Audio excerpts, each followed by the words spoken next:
Šobrīd Latvijā politiskajā dzīvē notiek pārmaiņas, ienāk daudz jaunu cilvēku, tiem šobrīd ir 30 līdz 40 gadu.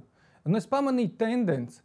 Cilvēki, potenciālie vēlētāji, vecumā no 50 uz augšu, šiem kandidātiem pārmet, ka redz, kas labs ir noticis pēdējo 30 gadu laikā kopš neatkarības atjaunošanas. Viss esot slikti, esam kļuvuši par ASV un Eiropas pakalpiņiem, ka nemaz neesam neatkarīgi.